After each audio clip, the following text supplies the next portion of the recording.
Now, Jackie, you have numerous facilities here, but I understand you've outgrown what you do have. So we're sitting in a nondescript house right now where your executive officers and staff are located, so they don't take away from the public area. Is that correct? Correct. The other facilities are really crowded. We have had 2 and 3 staff people sharing offices, and it was really pretty inefficient. So a few months ago we purchased a building at 1823 Commerce Street that we will be renovating in the next few months and hope to move into in the next by the end of the year. And that will be a consolidation of our facility that's currently at 130 East Apple, all of our outpatient treatment services and administration, basically. That's right at the corner at Spring and Apple. Right. So it's basically it's between Apple and Benson Drugs, in case anybody needs to know. Yeah, it's right in front of it. Right. There's a nice little one-story brick building with adequate parking in front and everything else. Right, and on the side. Yeah. And then the other facility that will be moving into the Commerce Building is what we currently have at Jarman. So all the TLC, the Transitional Living Center program, and the housing program will be moved over, and then that building will be renovated down the line for some other purposes. But we're going to be bringing together our current staff, which is about 50 people, into this facility that we're rehabbing 50 soon. people? Now you have to explain, what are all the different type of positions that are handled in here? You have your top administration, and you apparently have a lot of caseworkers or whatever. I don't know. Yes, we do. Special projects. Right. Yeah, I do. So, and what that means is marketing and fundraising primarily. Okay. We can talk about that in a bit. But the majority of our people are very focused on client services. So we have a number of levels of counselors. So we've got bachelor's, master's, maybe even a PhD level available to us. That's what you're all about, is those counselors. We're providing counseling treatment services to people, people who are struggling primarily with their substance abuse issues. But you can't isolate that. I mean, if they've got that, they've got other life issues. And so we have counselors who help them to deal with a variety of issues in their life. And then we do have case management for people in our housing programs ongoing. After we help people get into stable housing, we provide ongoing case management to them, as well as and that includes the women from the Transitional Living Center. When we help to get them placed in a home for permanent housing for them, then we provide ongoing services to them. So what does that mean? It means we've got case managers visiting in their home, finding out if how they're doing. You know, are they working? Are they not working?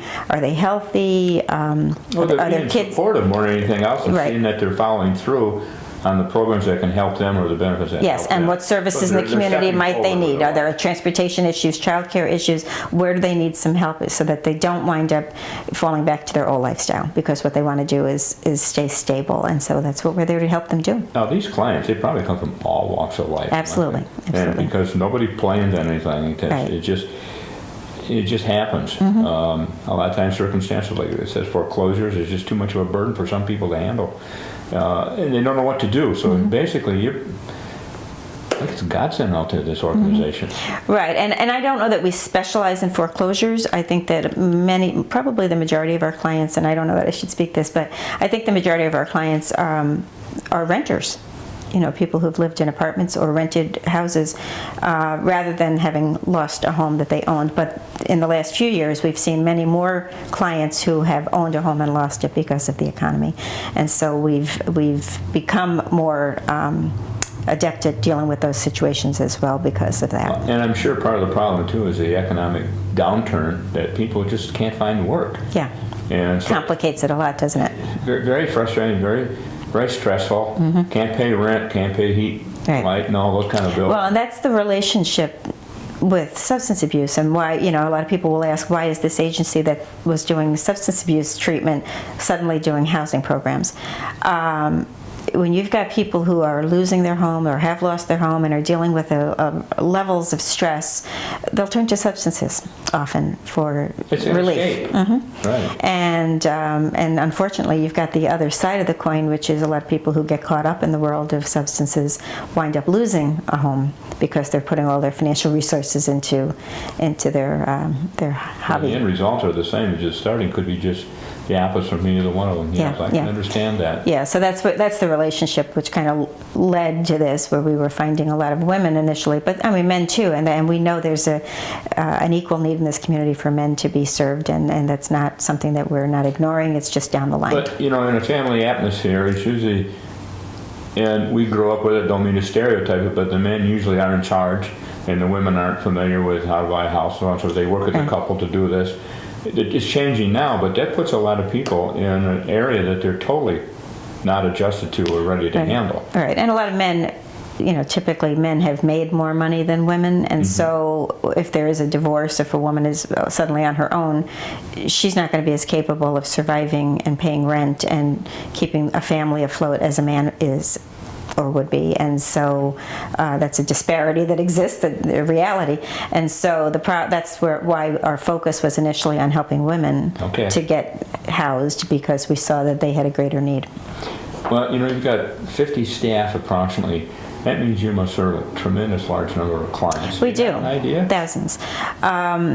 In our housing program alone last year, we served over 1,300 clients. Oh my gosh. Yeah, and about 500 of those were kids.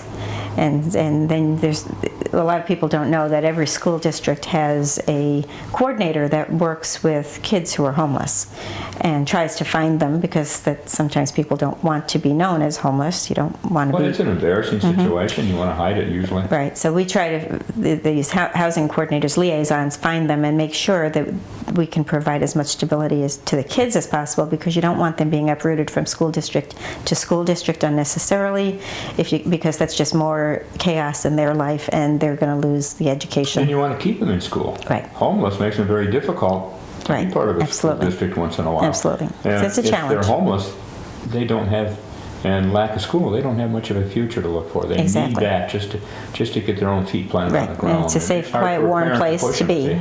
Yes, okay. So that's another piece, and we don't provide that service, but we know that there are about 500 kids who were in families that we served last year who were homeless, and that the schools were working at their end to try to provide that support as well. They're indirectly serviced by what you do, yes. Yeah. And then there's, probably, I think it's 1,000 or more per year that we serve in the substance abuse programs as well. So we're really busy. We're really busy. But what amazes me is I've never heard of the program and the benefit it does for a community and how it does serve so many people. And but you've got some plans going on in the future about some sort of fundraiser.